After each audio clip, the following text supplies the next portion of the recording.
Jadi sedikit mengingatkan kembali apa yang sudah kita bahas di pertemuan-pertemuan sebelumnya berkaitan dengan data yang kita sudah dapatkan untuk basal heat flow dan juga parameter lain. Nah, ketika data itu cukup lengkap, maka kita bisa menghitung dengan pendekatan simple geotherm yang sudah kita pelajari sebelumnya, baik itu untuk satu lapis atau beberapa lapis. Di sini ditunjukkan ilustrasi kita punya fungsi temperatur yang diturunkan dari beberapa persamaan diferensial dan proses selain diferensial juga integral untuk menghitung temperatur sebagai fungsi kedalaman Z, di mana di sini juga melibatkan informasi untuk parameter heat generation, konduktivitas panas, basal heat flow, dan ketebalan litosfer. Jadi kita akan mencoba menghitung itu untuk dua kondisi ekstrim, baik itu di bagian litosfer di kawasan oseanik dan juga kontinen. Ini juga adalah ilustrasi yang juga sudah ditunjukkan di slide sebelumnya. Jadi kita di sini melihat akan menggunakan apa yang sudah kita pelajari untuk menghitung simple geotherm untuk dua kondisi yang ekstrim. Jadi dua kondisi yang ekstrim baik itu di litosfer di kawasan oseanik dan juga di kawasan kontinen. Nah, di sini kita punya tebal dari lapisan pertama untuk kawasan oseanik dengan nilai heat generation 0,84 dan 0,42. Kemudian kita juga punya nilai heat flow, basal heat flow di sini ada 25 dan di sini 38. Satuannya dalam miliwatt per meter persegi. Sedangkan kalau yang heat generation dalam satuan mikrowatt per meter kubik. Di sini kita juga punya Q0 dan Q0 untuk model di sini bernilai 33 miliwatt per meter persegi dan di sini 42 miliwatt per meter persegi. Kemudian di bagian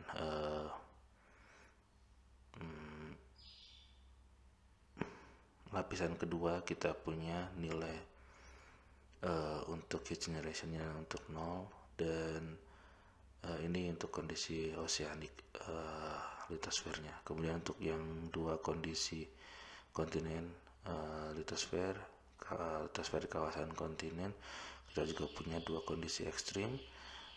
Bisa dilihat angkanya di sini, baik itu untuk A0 yang ada di permukaan berkaitan dengan heat generation dari elemen radioaktif dimodelkan untuk nilai 2,34 dan 1,17. Digunakan angka ini dalam pemodelan ini.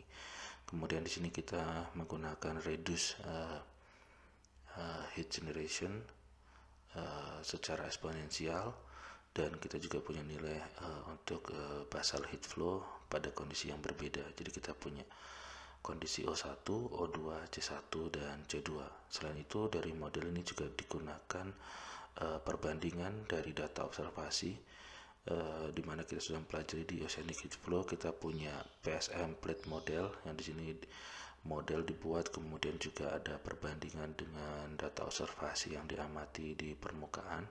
Jadi model ini dibuat dengan melihat perbandingan data dengan observasi yang ada di permukaan, seperti nilai heat flow yang ada di permukaan untuk kawasan kerak samudra dari data-data di global heat and depth model dan seterusnya. Nah, kemudian juga di sini digunakan temperatur mantelnya untuk TA astenosfernya atau TA sebesar 1300 derajat Celcius. Jadi ada beberapa model yang akan dihitung. Nah, kalau dari sini kita hanya menggunakan dua model ekstrim, tapi di sini kurang lebih adalah salah satu model yang melibatkan perbandingan dari data observasi sebagaimana yang sudah kita sampaikan di materi di oceanic heat flow. Dua model temperatur ini, dua model untuk menghitung masing-masing oseanik dan kontinen ini adalah kondisi ekstrim.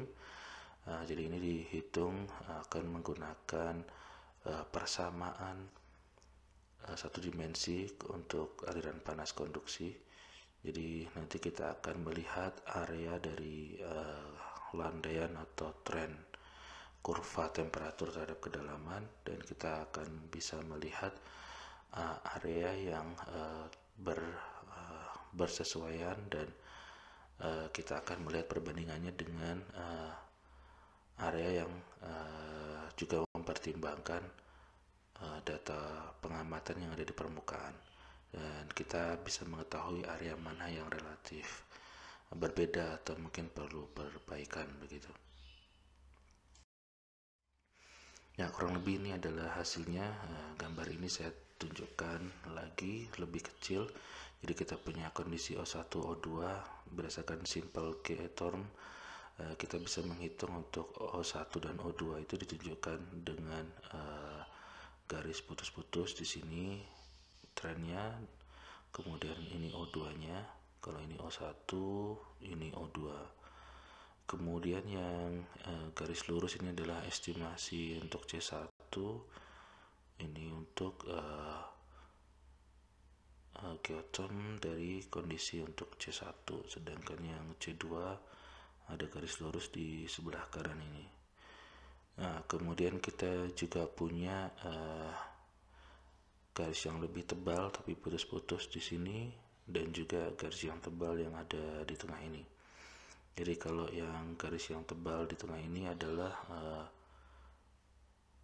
berdasarkan dari hasil persamaan geoterm untuk model PSM plate model yang modelnya ditunjukkan di slide sebelumnya.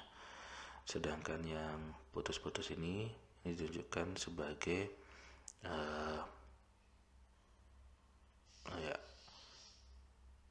geoterm dari simple fungsi error dari model untuk PSM dan juga model untuk plate formation dan pendinginan dari thermal untuk oceanic dan kerak benua. Jadi kurang lebih dihitung pada umur sekitar 70 juta tahun. Nah, dari sini kita melihat sebenarnya ini untuk kondisi oceanic, dan di sini adalah kondisi untuk litosfer di kawasan benua. Jadi disebutkan berdasarkan area ini kita punya area yang diarsir, kurang lebih sebenarnya ini menunjukkan batas ekstrim yang ada di observasi kita, itu berada di area yang di antara kurva-kurva ini. Jadi kalau misalkan kita lihat beberapa model yang sudah dibuat untuk oceanic itu, oceanic heat flow kita berada di tengah-tengah atau relatif bersesuaian dengan model yang sudah kita buat. Nah, kalau kita melihat ada semakin besar perbedaan di sini, kurang lebih disebutkan pada kedalaman 80 km ke bawah. Ini mungkin kita perlu untuk mempertimbangkan hal yang lebih kompleks berkaitan dengan kondisi struktur temperatur di bagian litosfer kerak benua, karena ini mungkin butuh penyesuaian, karena di sini kita melihat beberapa kondisi yang berbeda, perlu dipertimbangkan hal yang lebih baik di bagian kedalaman yang lebih dalam, mengingat data kita tidak mendapatkan data yang diukur pada kedalaman mencapai 80 km. Jadi kurang lebih kita biasanya mendapatkan dari dugaan atau estimasi berdasarkan data-data yang kita punya dan juga model. Jadi relatif menggunakan metode deduksi. Ya, ada yang menarik ketika kita memperhatikan model oceanic dan kontinental, di antaranya ini berkaitan dengan zona subduksi yang juga banyak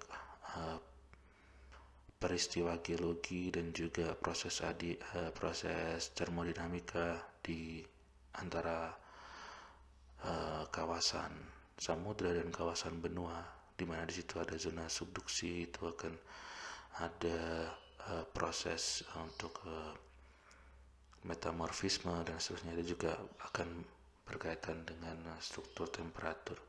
Tapi sebelum ke sana mungkin kita bisa juga meninjau bagian mantel, karena itu juga berkaitan dengan proses partial melting di area subduksi. Jadi ini akan berkaitan dengan tinjauan adiabatik dan menggunakan hubungan termodinamika Maxwell.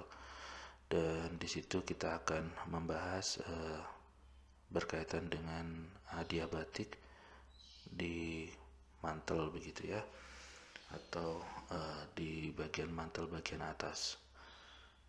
Nah, dari situ mungkin akan bisa membantu menjelaskan situasi yang lebih baik ketika kita mempertimbangkan untuk ketebalan litosfer di atas 80 km berkaitan dengan heat flow.